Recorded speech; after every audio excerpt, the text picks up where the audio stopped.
January 15, 1945. A date that Erich Hartmann, the greatest fighter pilot the world has ever produced, would never forget. By then, Hartmann wasn't just a legend. He was the legend. 352 confirmed aerial victories. More kills than any pilot before him. More kills than any pilot after him. A man so skilled in the cockpit that other pilots whispered his name like he was a myth made of flesh and metal. He had survived missions no sane pilot should have survived. He had fought in skies where the Luftwaffe's best died one by one. He had flown so many hours that the Bf-109 had become an extension of his nerves, his instincts, his heartbeat. But that evening, after a routine patrol, after landing on the frozen runway at Parkhim, Hartmann walked into something he could not outfly. A truth so devastating, so final, that even the greatest fighter ace in history could do nothing to change it. He was about to witness the death of the Luftwaffe, the illusion of superiority. If you looked only at the machines, you'd swear Germany should have ruled the skies. The Bf-109, fast, agile, deadly in the right hands. The FW-190, a brutal sledgehammer disguised as a fighter. The Me-262, the world's first operational jet fighter, a glimpse into the future of warfare. On paper, Germany was unstoppable. German engineering was unmatched. German pilots were trained for years, not months. They weren't just skilled, they were craftsmen of aerial combat. Hartmann himself could feel how superior the German aircraft were at certain altitudes, in certain turns, in certain bursts of firepower. In a duel, he knew he could win. But the war wasn't fought in duels anymore.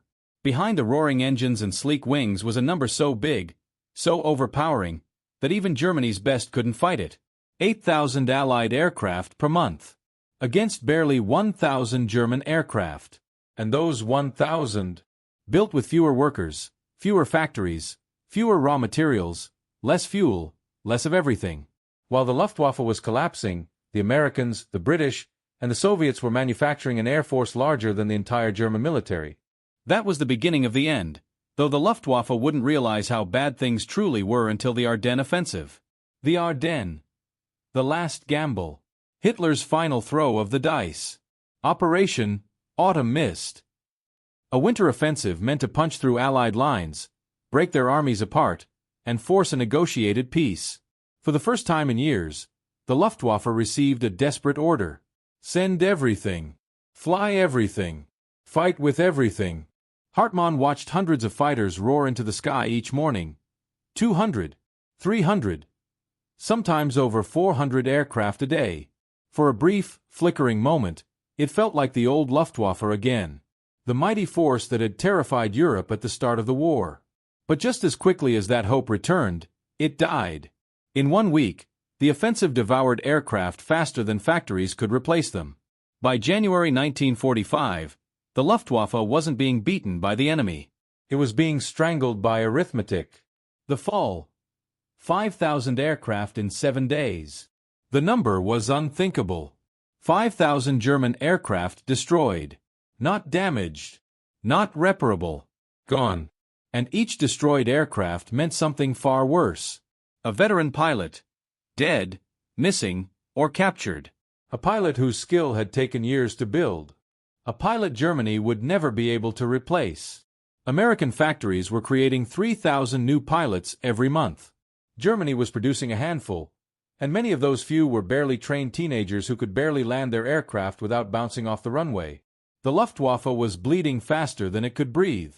January 15th, the day Hartmann saw the truth. When Hartmann landed that icy afternoon, he immediately sensed something wrong. Parkhim airbase, once bursting with activity, felt like a graveyard.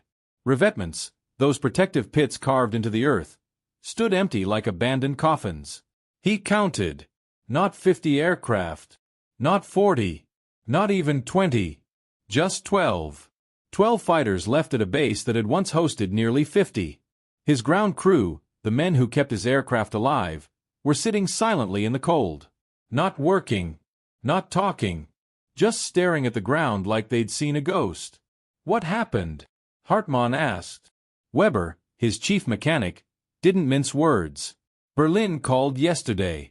Production is being cut 40%. No new aircraft are coming. When they break, we strip them for parts.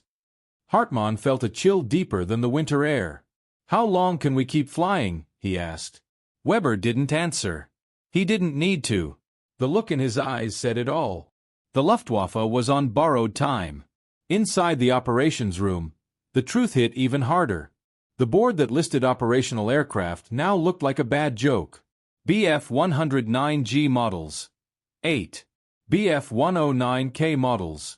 4. FW-190D models. 3. Me-262 jets. 0, grounded. No engines, no parts. Total: 15 fighters. 15 fighters left.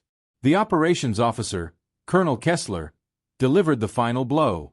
Across Germany, we've lost between 4,000 and 5,000 aircraft in the last week. Production is collapsing. Training has collapsed. Fuel is gone. We're done.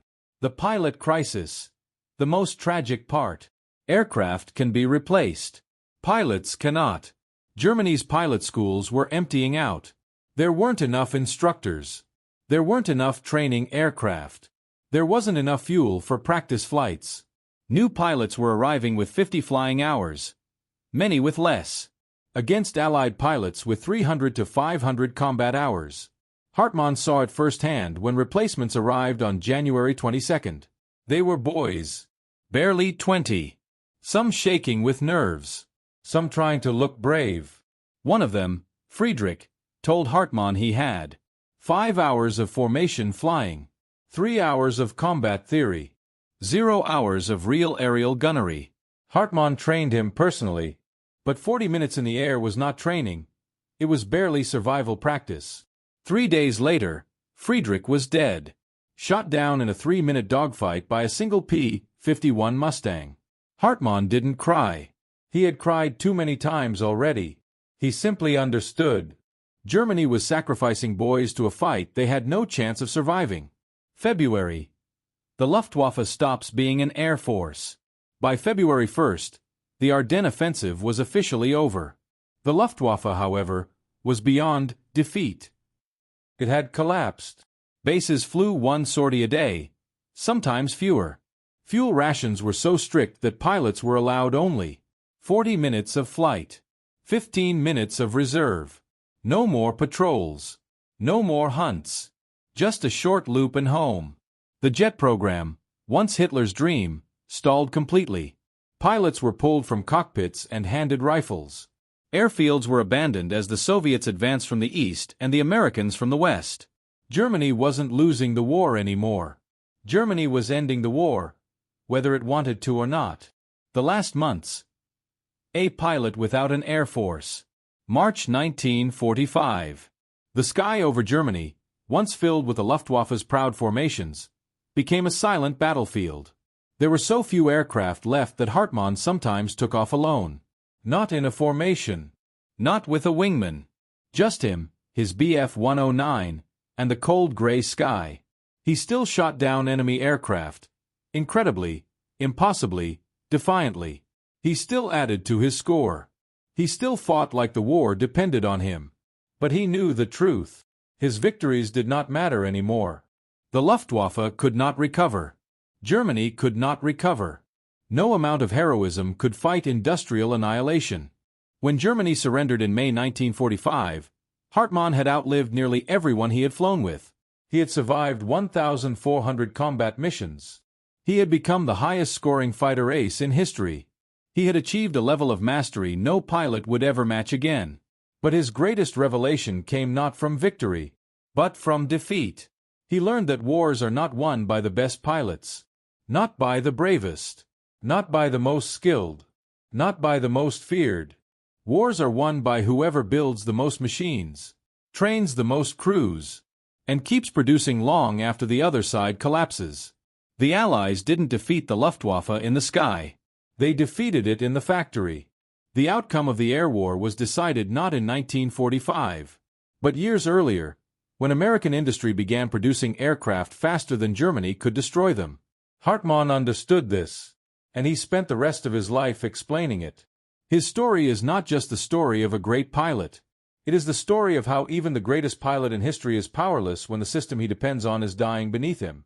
If this story stunned you, hit like, subscribe, and join us for more hidden World War II stories.